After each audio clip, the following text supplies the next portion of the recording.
My father raised his gaze from his wine glass, a knowing smirk playing on his lips. "I didn't expect to see you here. Who would have thought that failures had a taste for cake?" I halted midway into the dining room, the echo of my boots, the sole interruption, against the gleaming hardwood floor. The chandelier above sparkled, casting a warm glow over the pristine expanse of white linen, where cutlery was meticulously arranged and crystal glasses danced with the flicker of candlelight. All the seats were filled, every gaze shifted, but none landed on me. It had been more than 10 years since I last set foot in my hometown, and yet it felt as if time had stood still. My father's voice still cuts deep, leaving a mark that lingers beneath the surface. I offered him a subtle nod, making sure the smirk stayed hidden from view. "Is the cake complimentary?" I remarked with a touch of levity. He averted his gaze to his glass, as if my words had never reached him. My name was absent from the place card. No chair was pulled out. The staff lingered against the wall, their gazes intentionally averted. I settled into the vacant chair closest to the kitchen entrance, where the aroma of garlic and the sound of clanging dishes could easily mask any courteous dialogue I had no intention of engaging in. The last time I laid eyes on him, it was 14 years ago, and I was dressed in fatigues, a duffel bag slung over my shoulder. He left without a word. She simply passed me a neatly folded napkin containing a grocery list and remarked, "The Army won't turn you into a leader. It will only leave you as a name lost in a file." I carefully folded that list and slipped it into my boot that day, believing it could be the final words he would ever share with me. I made a mistake. The chair beside me moved slightly. Ethan settled into his seat with a natural ease, as if he had always belonged there, untouched by the struggles of competition for space. Custom navy suit, luxurious gold timepiece, hair styled back with effortless sophistication. He averted his gaze while filling his glass with wine. "I'm so pleased you were able to carve out some time for yourself. Now that what you've accomplished with logistics," he spoke, his gaze fixed on the glass before him. I smiled softly, my lips curving gently, continuing to arrange plans, similar to memorial services. He blinked, momentarily taken aback. That caught him off guard for just a moment. He let out a short, tight laugh before shifting his attention to the cousin beside him, leaving me surrounded by the lingering sense of garlic butter and bleach. Frank lifted his glass with a sense of purpose. "To family," he declared, exuding the grandeur of a self-proclaimed monarch. "To strength and perseverance. To those who remained steadfast in difficult times and embraced the challenge with courage." His hand came down firmly on Ethan's shoulder. There is no reference to my presence, not a single look to Ethan. Frank persisted in becoming the reliable man this family could depend on, to uphold the legacy. The table burst into enthusiastic applause. The sound of silverware clinking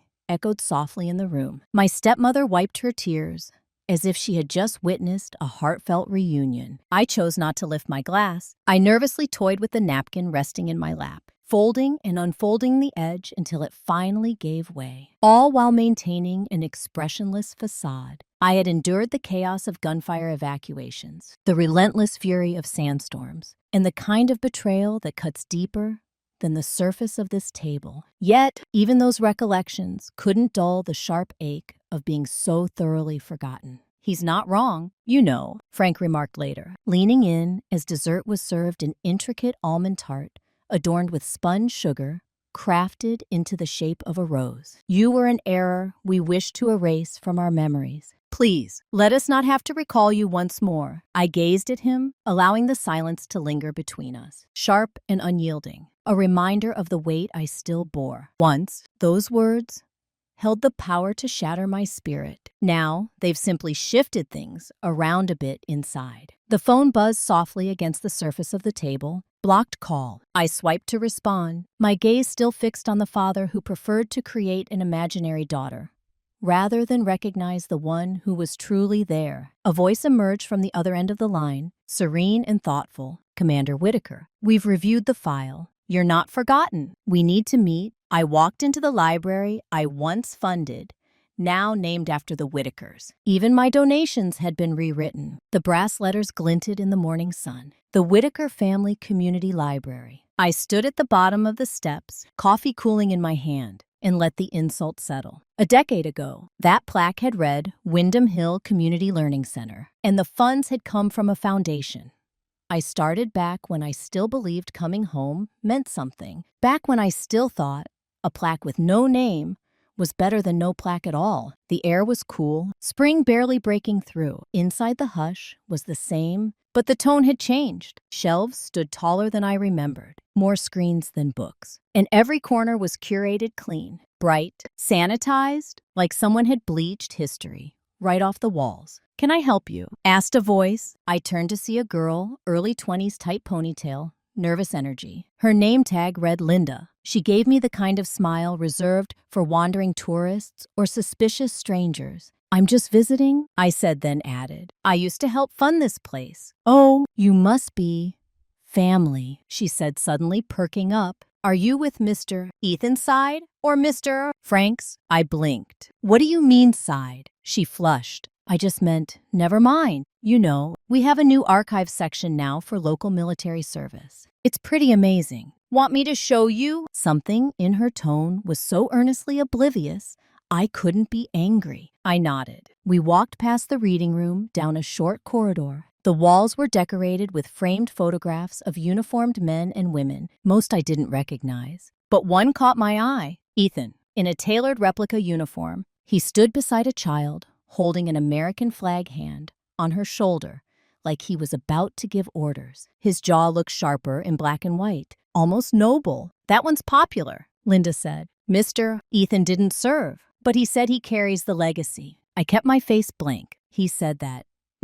And I think it's beautiful. Like, even if you didn't go to war, you can still honor it, right? "Sure," I murmured. The archive room was small, cool, and lined with digital terminals. Linda typed something into the main interface. "We started digitizing all local records last year," she said. "Military stuff's from public domain with help from Whitaker Group PR. Here we even have your name." I stepped closer as she clicked. On screen, a profile opened. Name, Anna Whitaker, service. Branch Army Reserve Division, Logistics. Non-combatant rank, 2nd Lieutenant Rhett. Discharged administrative leave. Confidential. My throat closed. Where did this come from? Linda frowned. "It says, courtesy of Whitaker Group Public Affairs Division. See here." She pointed at a small watermark in the corner. "Want me to print it?" "No." I leaned over the terminal and navigated past the user interface fingers, tapping instinctively. The system wasn't locked down. I accessed the metadata,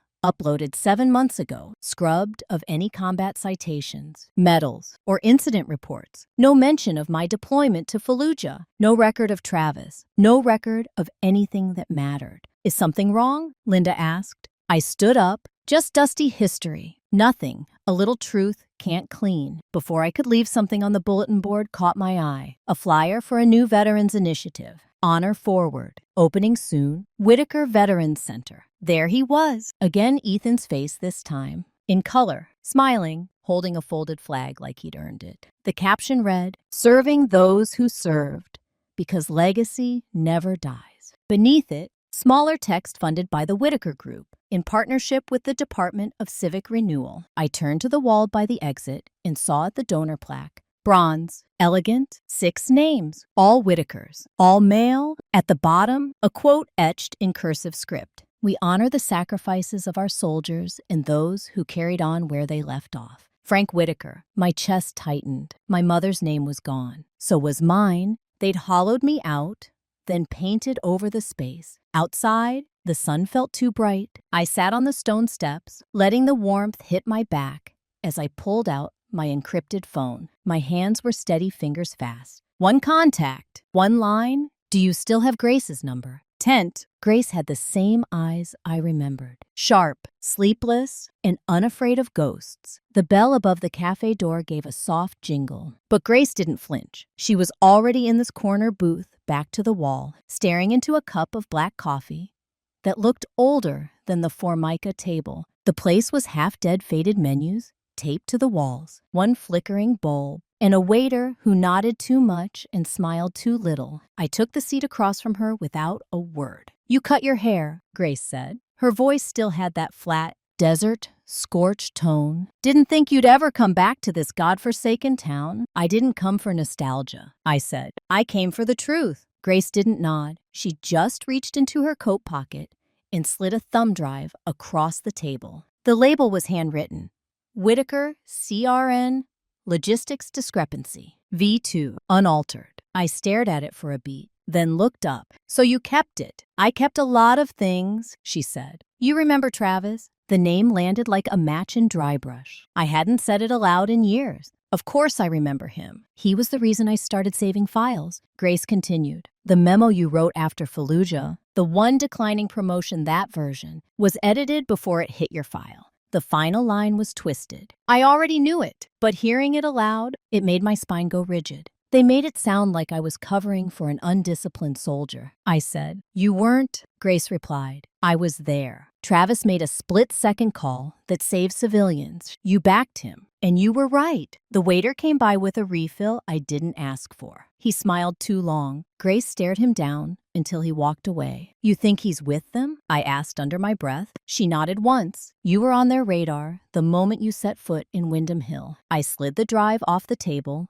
and into my jacket pocket. Who else knows? I don't know, but I know who buried it. She pulled out a second folder from her bag, creased and sealed with tape. Inside were copies of old reports, faint watermarks, redacted lines. One page stood out, an investigation brief titled Operation Herolite, Secondary Actors, and Civilian Interference Risk. Frank Whitaker, Ethan Whitaker, CRN Logistics, all listed under indirect civilian affiliates with flagged influence. I leaned back. How the hell did they get on a military oversight list? Grace shrugged. Contractors hide under all kinds of rocks. But I'm guessing they had help. Maybe someone in procurement. Maybe higher. Ethan's company was supposedly advising on post-conflict infrastructure. Reality. They were laundering legitimacy. I ran my thumb along the edge of the drive in my pocket. They didn't just change your file, Grace said. They silenced your clearance level. You're redacted now, Anna. You don't exist in half the systems you used to command. It was a strange thing to know you'd been erased before you even noticed. I felt like a ghost in my own uniform, a specter passing through the world with no paper trail. You think this connects to the Veteran Center they're launching? I asked. Grace nodded. If I had to bet, that's their next PR laundering project, a way to cement legacy and bury what's left of yours. I leaned forward. What about Herolite itself? Do you still have the full file? No, she said, but someone does, and I know where to start looking. She slid the folder to me. I didn't open it. Not yet. My hands were already full of fire. I saved it, she said, eyes locked to mine, because I believe someday someone might still fight for it. Outside, I stepped into the afternoon light and let the door shut behind me. Then I saw it. Same black SUV, same tinted windows, parked across the street, engine idling, watching, waiting. I didn't break stride. I walked straight past the vehicle like I hadn't seen it, like my pulse wasn't slamming against my ribs. But inside my coat, my fingers closed around the drive like a trigger. The photo should have been destroyed. Instead, it was framed in my mother's study with Travis in the background. He wasn't centered. Of course, he never was. Just over Frank's right shoulder, half-shadowed but unmistakable. His square jaw, the cut of his posture, the way he held a clipboard like it might explode. The label beneath the image read, CRN Strategy Meeting, 2019. Magnolia Holdings, private session. They'd made it look so official, like Travis had been some corporate aide, not the field sergeant who bled out in a ruined corridor, while Frank Whitaker shook hands with men who sold the bullets. The house was still as I stepped further in. Donna must have left the side door unlocked as promised. The hallway smelled of old wood and lilacs, faint and faded. The study was colder than the rest, heavier. My boots pressed into the same Persian rug from childhood, the one I used to trace with my fingers, like a map when Mom was too sick to stand. The shelves held the same heavy books. The desk bore no dust, and there on the credenza the photo stood, glossy, framed in walnut. I turned it over. The back had no label, but a loose edge on the backing caught my eye. Gently I pried it open. There, tucked between the cardboard and glass, folded once and sealed in a plastic slip, was a page I recognized instantly. My breath stalled. It was my mother's handwriting. I unfolded it with reverence, hands suddenly unsteady. The date read July 12, 2020. The signature matched the Christmas cards she used to send in ink the exact shade of sea glass. Each loop, each lean hers. To whom it may concern, Margaret Whittaker, being of sound mind, in full intent. Name, my daughter, Anna Whittaker, sole heir to the Wyndham Hill estate, including holdings land rights and residual trust accounts. This reflects my wishes and replaces any previous documentation that omits her name, Margaret Whittaker. Not notarized, not filed, but real. I checked the slip again. Behind it was another page older, brittle with age, a letter from Margaret to Frank. Unsent. You may erase her name from conversations, but not from blood. She wears pain better than pearls, and one day it will make her unstoppable. If she returns, give her what's hers, or I will haunt you. Frank. Jesus. Mom, I whispered. You found it, said a voice. I turned so fast I nearly knocked the photo to the ground. Donna stood at the doorway, wringing her hands into the apron that never seemed to age. I left that frame just crooked enough, she said, voice cracking. I hope someday you'd come looking. You knew this existed. She nodded. Your stepmother told me to burn it, said it was outdated, invalid. But your mother, she made me promise. So I waited. Tears pricked the corners of my eyes. Why didn't you send it to me? You were gone. And then everything went quiet. And I was afraid. But afraid doesn't mean I forgot. I scanned the pages using my phone twice, high resolution, then triple-backed them to a secure drive. The originals went back into their sleeve and down the lining of my jacket, zipped tight behind the inner flap. Donna reached for my arm. You have to be careful, Anna. He's not what he used to be. He's worse now, since she died. From the hallway, a deep voice echoed like thunder. Donna, who's here? We both froze. I mouthed, stay quiet. Another beat, then the sound of approaching steps, slow but steady. I slipped through the study's side door, out into the overgrown rose garden. Thorns caught my sleeves. Wind stung my face. But I was out. I crouched beneath the archway, breath caught halfway between fear and fury. Then I heard it. Frank's voice muffled through a phone call inside. If she found the will, we move fast. Pull the pin. You shouldn't be walking alone, said the man waiting near my motel. We're here because your silence just became dangerous. He stood with the stillness of someone trained to disappear in crowds. Civilian jacket over pressed slacks. No insignia, no name badge. But I recognized the bearing, the quiet readiness, the way his eyes swept the lot before settling on me like I was a target. He'd been tracking for hours. I'm Colonel Mitch Darden, he said as I stepped closer. Defense Oversight Division. We spoke sort of 2 nights ago. The restricted call, he nodded once, then gestured to the waiting black SUV behind him. Engine already running, tinted windows, government plates. We don't have much time. You're being hunted in slow motion. Commander, thought you'd want a head start. The way he said commander jolted something deep, like a muscle memory I hadn't flexed since the day I walked away from uniform and silence in equal measure.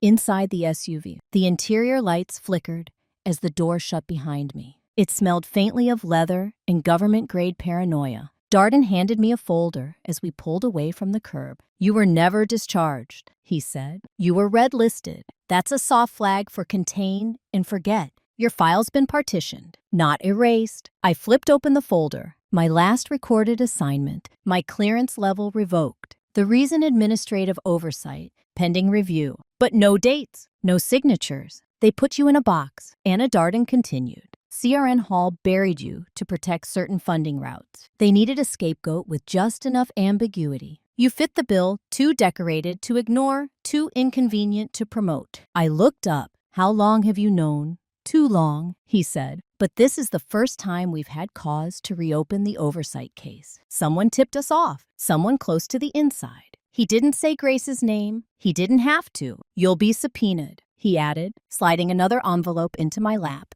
Defense Committee hearing in 11 days. They're reopening Operation Hero Light for internal audit. You'll testify as protected witness under federal statute. The seal on the envelope was thick, inside a printed subpoena draft and a second document, handwritten, photocopied. A sealed memo from a name I hadn't heard in years. IG investigator, Marcus Feld. Feld had died in 2021. Car accident, they said. but he'd been tracking military irregularities tied to CRN before he vanished from public mention. This memo was found in a box from Feld's personal effects. Darden explained. His widow turned it over last week. Didn't even know what she was sitting on. I didn't open it yet. I wasn't ready to see what Feld had put on paper that cost him his life. My phone buzzed. A new message. No name. Just a number I hadn't seen in 14 years. Ethan family doesn't like traitors or girls with short hair and long memories. I stared at it.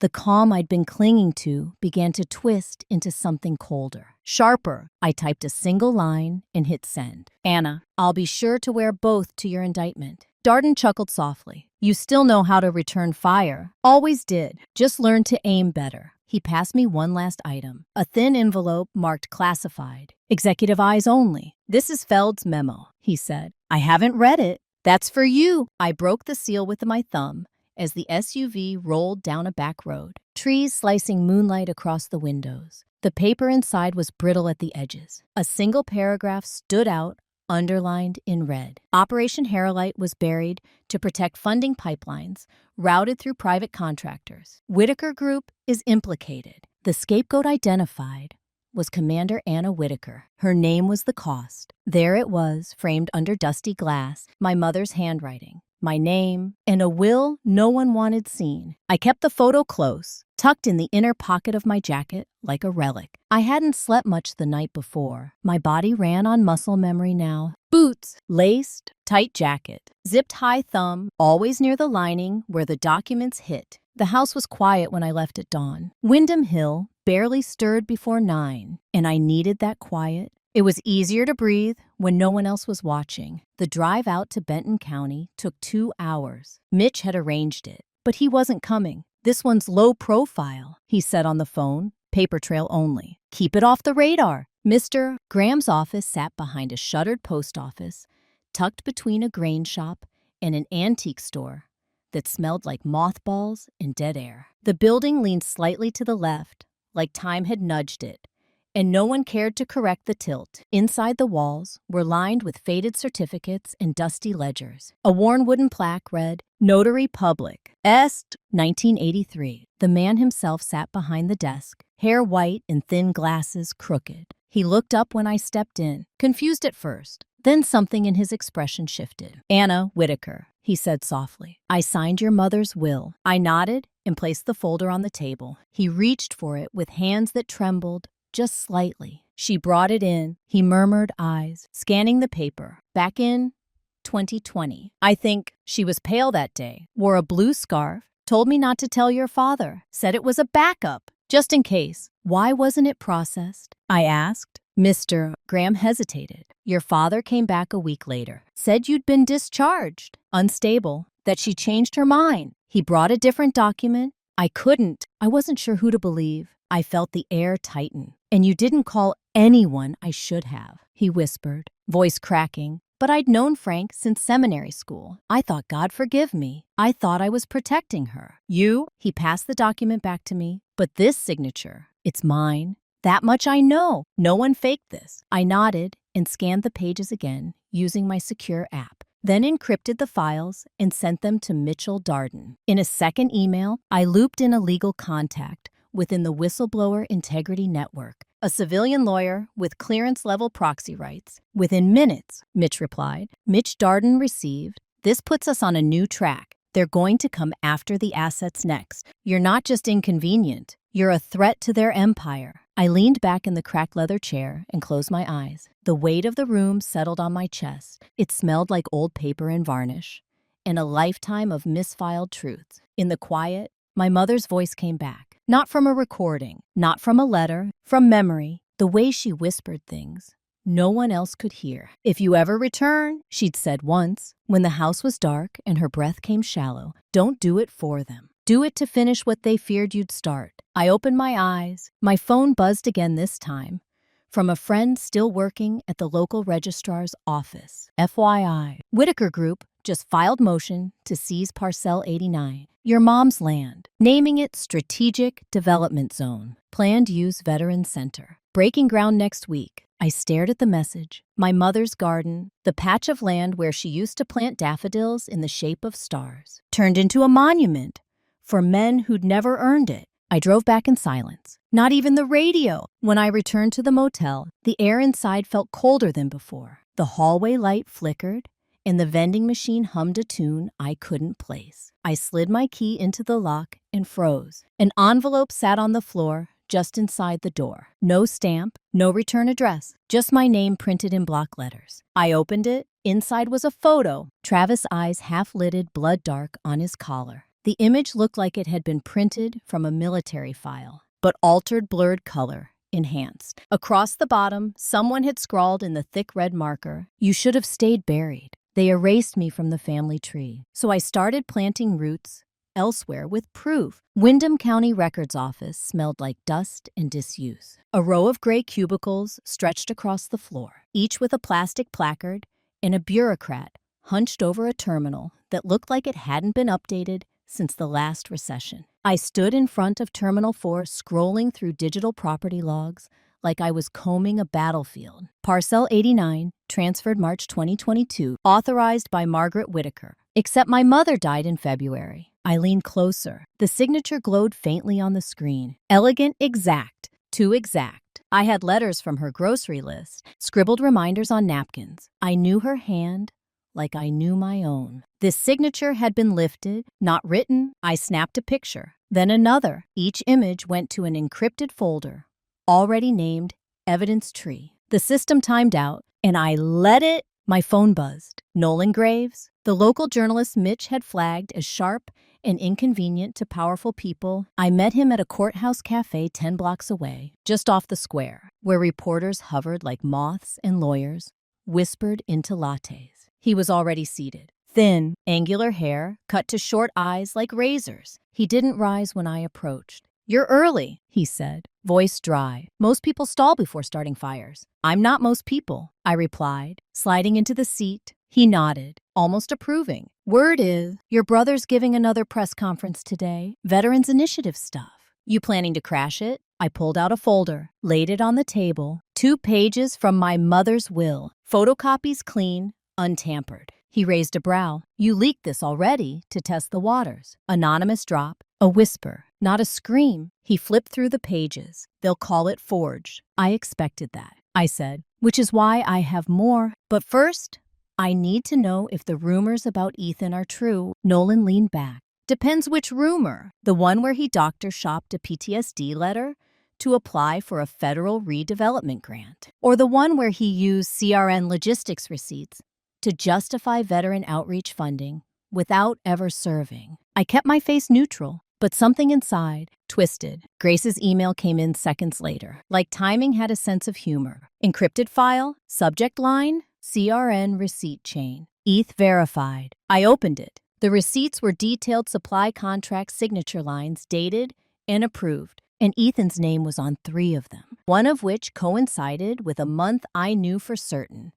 He'd been in Ibiza drunk on a yacht. Outside the courthouse, TVs played muted footage. Ethan stood on the steps in a pressed navy suit hair. Perfect voice. Louder than truth. "My sister once wore a uniform," he said, smiling like it hurt. "I carry her legacy, not her anger." I stared at the screen. Something in me broke, but it wasn't grief. It was silence. And once it cracked, it didn't stop. I scribbled on a napkin, 1 sentence, ready for a real quote. "Meet me tonight, alone." I folded it and slid it across the table. Nolan read it, then looked at me for a long beat. "You're not the ghost they think you are," he said. "No," I answered. "I'm the one they forgot to bury properly." I left the cafe with my jacket zipped to the chin, the file drive tucked near my collarbone. The air had turned heavy, like the day was holding its breath. As I pushed open the door, a waitress caught my sleeve. She was young, too young to be this afraid. "Ma'am," she whispered, handing me a receipt. "You left this." I frowned confused until I turned it over, scrawled in shaky pen across the back. "They're watching. He knows about graves. They built a monument on my mother's land and dared to call it legacy." The town hall auditorium had never seen so many spotlights. Rows of folding chairs filled the chamber in symmetrical lines, each bearing a glossy program adorned with Ethan's face. The banner above the stage read, "Whitaker Veterans Center, honoring the past." Building the future. I stood in the back behind the last row near the catering table, where the silver trays of stuffed mushrooms steamed under low lights. No one looked twice at me. They never did. Frank Whitaker took the stage like a general returning from battle, though the only trenches he'd known were in boardrooms and inheritance clauses. He adjusted his microphone with a practiced hand, cleared his throat just enough to draw attention, and smiled like he owned the room. Today, he began, "We honor more than just those who served. We honor the ones who carried on when they couldn't." My son Ethan is a man who understands that legacy isn't about medals. It's about momentum, about carrying the story forward. The applause was polite, rehearsed. I found a seat near the corner, partially obstructed by a floral arrangement the size of a small car. The faces in the room, blurred donors in tailored blazers, politicians in calculated shades of patriotism, reporters with bored eyes and ready lenses. And near the front, I spotted Nolan. He didn't turn, but his fingers hovered over his phone like they were counting seconds. Ethan took the mic next, all gleam and charm. "Service isn't always about standing on the front lines," he said, hands open in a gesture of humble authority. "Sometimes it's about holding the line at home, about honoring those who served by building something lasting in their name." He paused, letting the weight of self-importance settle in the room. "My family," he continued, "has a long and complex history with national service. Some served in uniform, others served in sacrifice. Today we stand on ground that remembers both." The slideshow began behind him. Stock photos of folded flags, salutes at sunset. Then Ethan, in a formal military-style jacket, clearly tailored, medals that didn't belong on his chest, gleamed under studio lighting. Another photo, him shaking hands with a mayor, and then a group shot, supposedly from family history. My body went still. I was in it, or had been. They'd used the photo from my deployment ceremony, only now my face was cropped out. All that remained was a slice of my shoulder, blurred and anonymous, beside Ethan's perfectly lit smile. I gripped the seat in front of me until my knuckles turned white. When the Q&A began, the first few questions were softballs. A veteran's widow asking about parking access, a city official thanking the Whitakers for stepping up. Then Nolan rose. "Mr. Whitaker," he said, voice level, but cutting through the air like steel, "will you clarify who in your family actually served in combat and in what capacity?" The room stilled. Ethan tilted his head. "We don't like to single anyone out," he said smoothly. "We believe legacy is shared." "That's funny," I said, standing. My voice rang clearer than I expected. Every head turned. "That would be me," I continued, stepping into the aisle. "Commander Anna Whitaker. And this building stands on land stolen from the woman who raised me." A murmur rippled through the audience, like a wave pulling back before impact. Frank's mouth opened, then shut. Ethan's face tightened barely, but enough. The practice mask cracked for a breath. He looked at me like I was a ghost that had dared to interrupt its own eulogy. Nolan lifted his camera and clicked. The sound echoed like a bullet. If you can't kill someone's body, assassinate their story. That's how they fight now. It started with a headline, "Commander or Coward." Anonymous sources claim breakdown during combat. The article showed up on every screen I touched, front page of a local Patriot blog, trending on veteran forums, even mirrored by a conspiracy subreddit. The byline was generic. The quotes were all anonymous, but the smear was surgical. "Erratic behavior in Fallujah. Emotional collapse under fire. Refused to take command during crisis moments." None of it was true, but the worst part, the lies sounded just plausible enough to stick in the mind of someone who didn't know better. My phone buzzed again this time. A message from Grace. "There go in scorched earth. Don't believe the noise. We've seen you bleed. And Stan, let him choke on a smoke." I tried to type a reply, but another notification popped up. A poetry blog from 2006, resurfaced and recontextualized. It was Ethan's. The poem, if you could call it that, was dripping with faux philosophy. Some warriors return with medals, some with silence, some with lies to hide the shame of survival. Back then, it had been passed around as a moody musing from a college student trying to impress his professors. Now it had a new label, insightful words from the brother of the infamous Commander Whitaker. Then came Frank's statement, public, measured,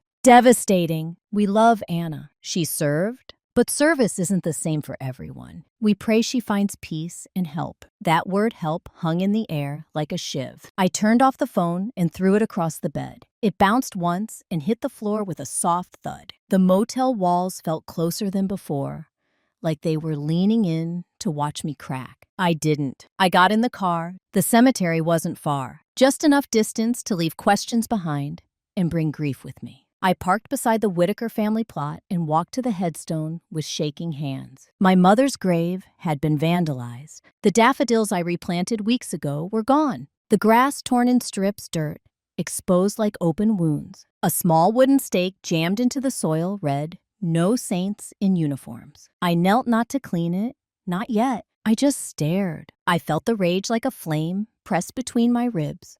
Quiet, seething clean. My phone buzzed again. It was Mitch. They filed something, he said. No greeting, just urgency. A retroactive mental health review with the VA claiming you concealed treatment. If it goes through, it'll strip your credibility and possibly your pension. I said nothing. They want to invalidate you, he continued. Not disprove, not debate, erase. Then they forgot who they're dealing with, I said, voice flat. Later that night, back at the motel, I stared at a small framed medal on the dresser. The Valor Cross? Real metal, real blood, real sacrifice. And then I saw the image on a veterans forum, photoshopped. My face mid-blink and Weary manipulated to look like I was crying under fire uniform.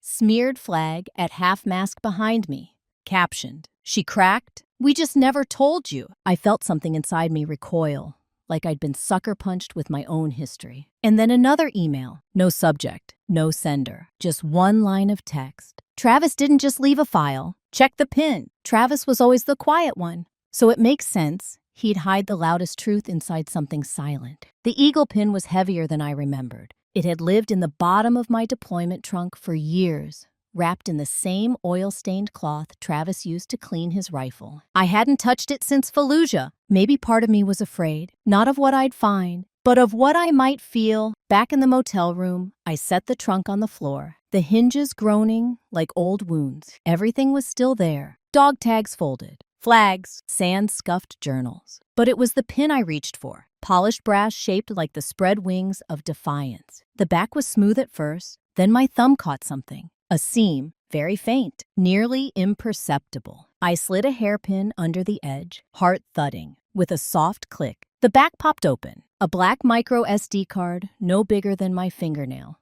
dropped into my palm. Travis, I didn't cry. Not this time. I called Mitch, found something, I said. Describe it. Microchip, hidden inside Travis's eagle pin. I'm heading to Tink. Be careful. No wireless transfers. No cloud. No screw-ups. I ended the call. Tink operated out of a broken-down strip mall that reeked of burnt solder and lemon cleaner. A paraplegic vet who lost both legs in Mosul. He now patched code instead of arteries and owed me 3 favors. I was cashing in one. The bell above the door didn't ring. It wheezed. "You look like shit," Tink said as I entered. "Been busy being erased," I replied. "Figured you brought war on a stick." I handed him the SD card. He wheeled over to a cracked Dell tower, inserted the chip, and cracked his knuckles. "This'll take finesse," he muttered. Encrypted twice once, with a Travis-style Logic Maze classic deadman switch. "But if he left this for you," he typed like his fingers were fighting for their lives. Lines of code blinked past. I stood over his shoulder, breath shallow.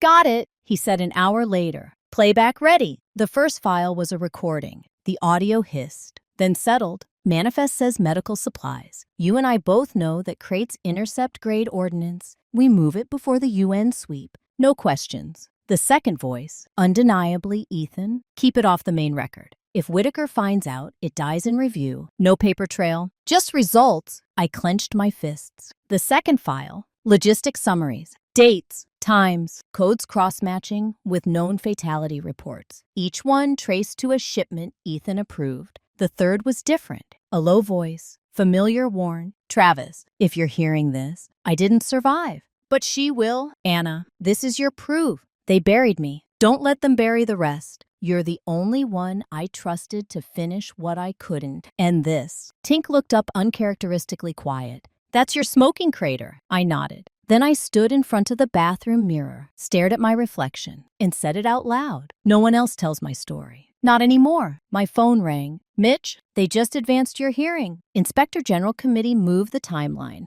You're now the key witness. I looked down at the chip in my hand. Small, black, deadly. Game on. They expected a broken woman, clinging to memory. I walked in with proof, and the name they tried to bury. The corridor outside the hearing room smelled like disinfectant and polished boots. Too clean for truth. Mitch walked beside me, silent, his badge glinting under fluorescent lights. The guards at the double doors checked our IDs, then nodded without expression. Inside the hearing room was a modern bunker, steel glass and quiet fury. A long, U-shaped table curved around a witness desk set dead center. Flags lined the back wall. Some army and a banner that once meant honor. Rows of officials filled the seats. Uniformed officers, civilian oversight, legal observers.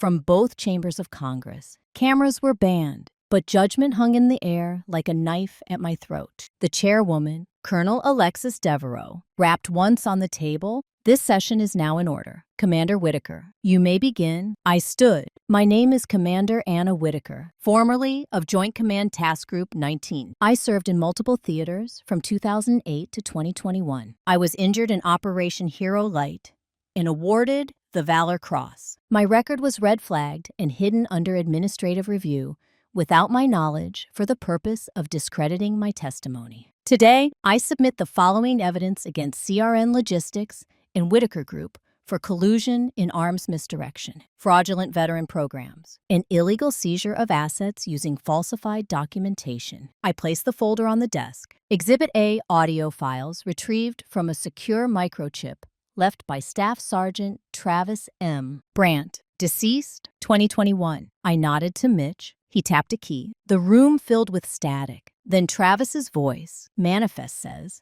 medical. You and I both know this is intercept grade ordnance. We move it before the sweep. No questions. Another voice, Ethan's, keep it off record. If Whitaker finds out, it dies in review. Whispers rippled through the panel. Then came the last clip. If you're hearing this, I didn't survive, but she will. Anna, this is your proof. I looked up. Some faces had shifted eyebrows. Tightened lips pursed, but others stayed blank. Bureaucracy knows how to mask the smell of rot. Commander, one panelist said, why wait until now to bring this forward? I didn't flinch because silence felt safer than justice. Until now, I knew what they'd take, and I wasn't ready to lose it. Colonel Devereaux leaned forward. Are you stating that the Whitaker Group, through CRN, used your discredited status as a means of profit protection? Yes, I said clearly. They erased me to validate their lie. My mother's will was hidden, my property title falsified. I submit Exhibits B and C, original handwritten testament and forged land deed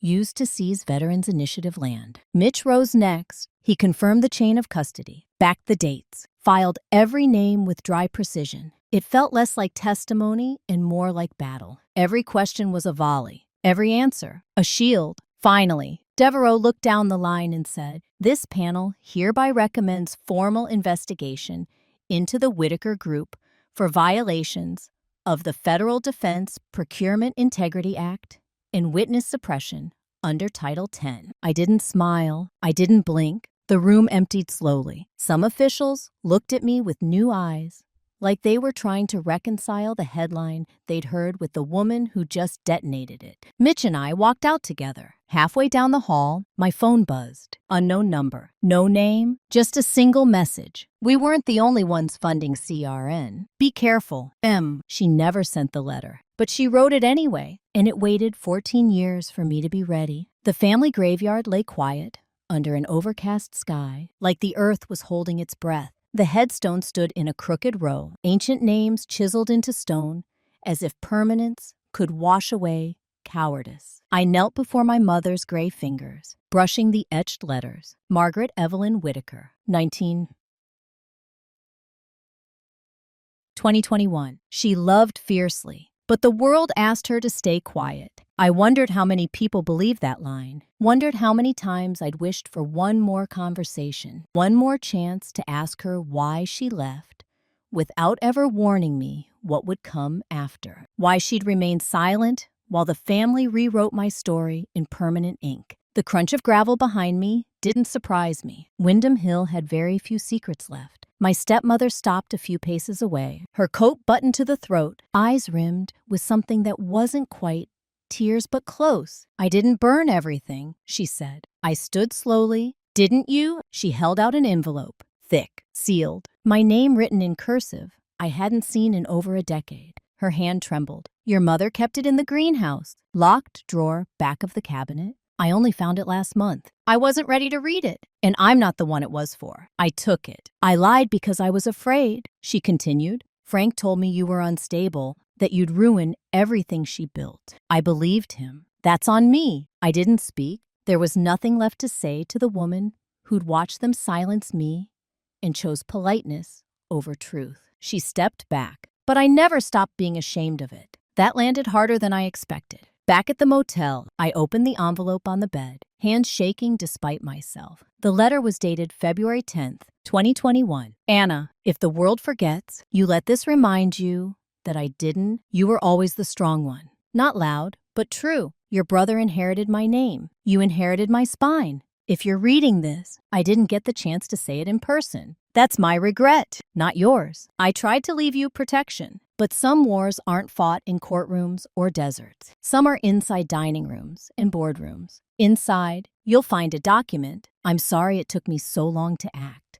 but now it's yours." Tucked behind the letter was a legal report, an emergency board memo signed days before her death. It outlined a secret vote Frank pushed through diverting funds from Whitaker Group into philanthropic shell charities. Ethan's name was on several transaction authorizations. The document carried a notary stamp plus an internal audit note labeled Confidential WHK BG13. She'd known, she'd seen it happening, and instead of confronting them, she buried her truth where she hoped I'd someday dig it up. And I had. Mitch called as I was finishing the last page. "I've reviewed it. It's a kill shot," he said. "We add this to the audio logs, the forged deed, and Travis's final statement, and they're done. No court can ignore this. They can try," he said, "but it won't stay quiet." I hung up and typed out an email to Nolan Graves. Subject, last nail. Attachment, WHK BG13. BDF. Less than 5 minutes later, Nolan responded. "Story goes national at midnight. Brace for it." I stared at the letter again, at my mother's handwriting, imperfect, shaking in parts, but unbroken. They tried to erase me. She tried to protect me. And now at last, I had something they couldn't touch. Proof and legacy. The clock on the wall ticked toward midnight, and for once, I didn't feel like I was running out of time. They built an empire on silence. I gave it a name, and now the walls are echoing. The story dropped at 12:01 a.m. sharp. The soldier they tried to silence a commander's fight for truth by Nolan Graves. National Ledger. The article was surgical. The doctored records, the forged will, the hidden audio logs, and the voices mine and Travis's laid bare across every screen in America. Within minutes, it had been picked up by every major outlet. By dawn, it was trending globally. I woke to the sound of my motel room phone ringing off the hook. "Are you Commander Whitaker? Will you comment on your brother's arrest? Can you confirm the DOJ inquiry? Mitch had warned me this would happen." Still, nothing prepares you for what it feels like when the world suddenly cares. I dressed slowly, deliberately, not for TV, not for press, for the mirror. First, to stop the front lawn of the Whitaker estate. Protesters had gathered before breakfast veterans with flags and signs. Local moms with strollers, old men in military caps, holding photos of fallen sons. Some held placards that read, "She wore the uniform. He wore the lie. Justice for Travis. The true Whitaker speaks." Inside the estate, no one answered the intercom. Frank tried damage control on a pre-recorded local news segment. "Our family has faced tragedy," he said. "Private matters should stay private. We regret any misunderstandings." He looked tired, not grieving, cornered. Ethan didn't even bother. He booked a one-way ticket to Lisbon and was arrested at Dulles International before he made it to the gate. Grainy footage showed him in a hoodie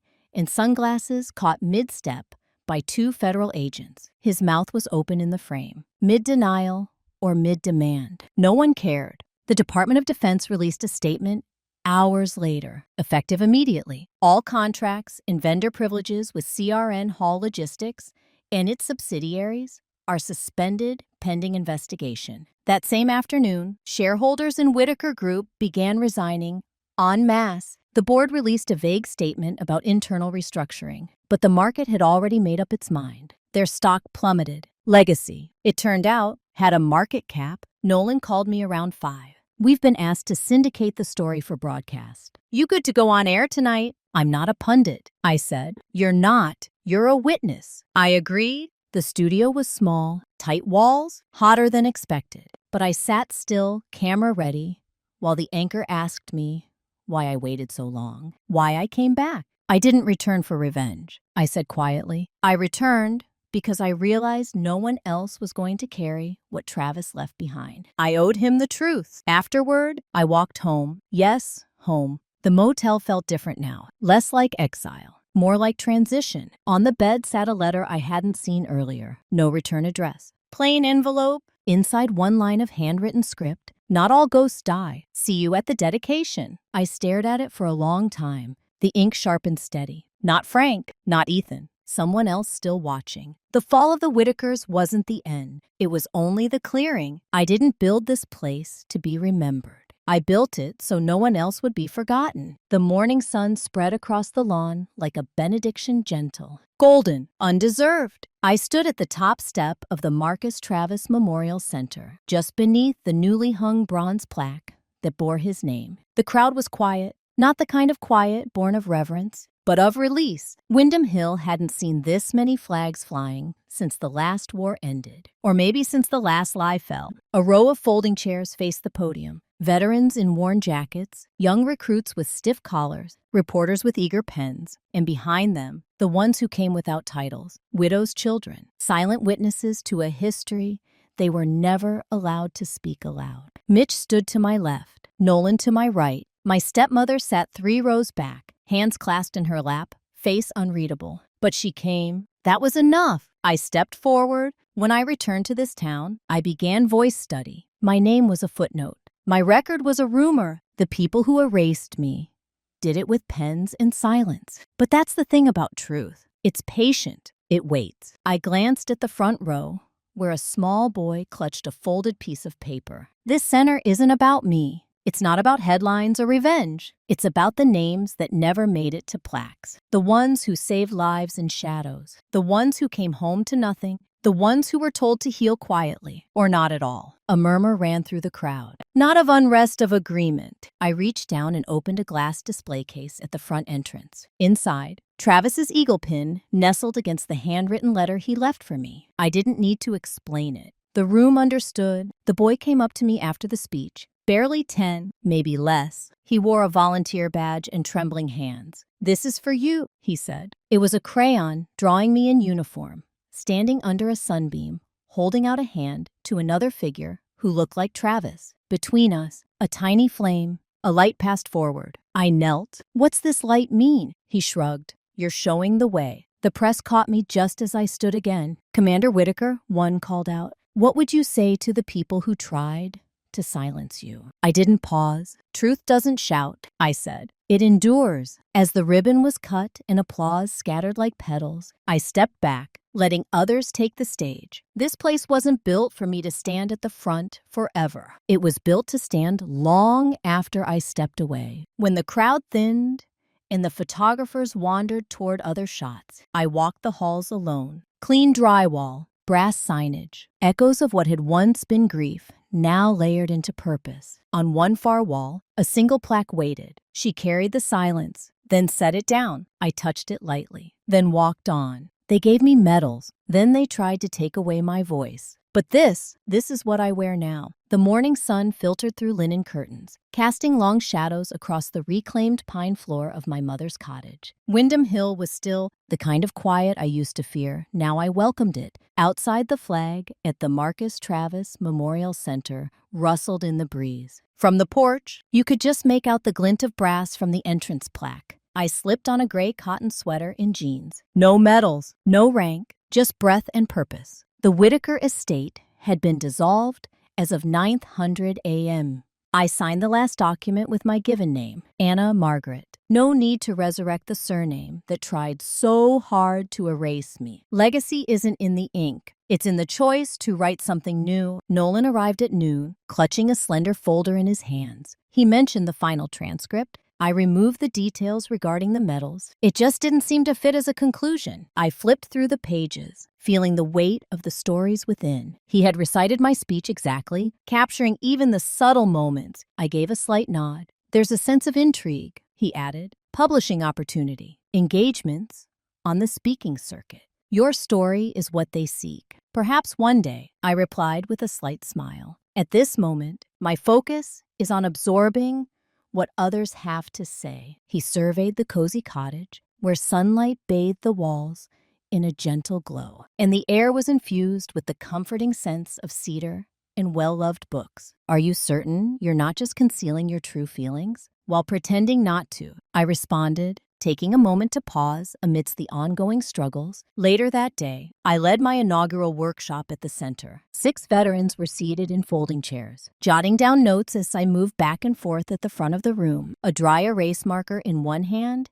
and a steaming cup of coffee in the other. The course was titled, Rebuilding with Honor, subtle yet impactful. It's not focused on strategies of war or the accolades that come with them, transforming every aspect both internally and externally. After class, a young veterinarian with a prosthetic hand discreetly approached me. He expressed indifference towards decorations. Your presence means a lot to me. Unsure of the right words, I just nodded and maintained his gaze, letting the silence stretch between us. At times, just being there is all that truly matters. Upon returning home, I carefully unwrapped a modest wooden shadow box and positioned it on the wall above my mother's cherished writing desk, where I placed my rank insignia inside. I hadn't put it on since the hearing. I own this, I whispered to the silent space around me. I survived it. I decide the perfect moment to don it, not as a barrier, not as evidence. It was a reality I had finally come to accept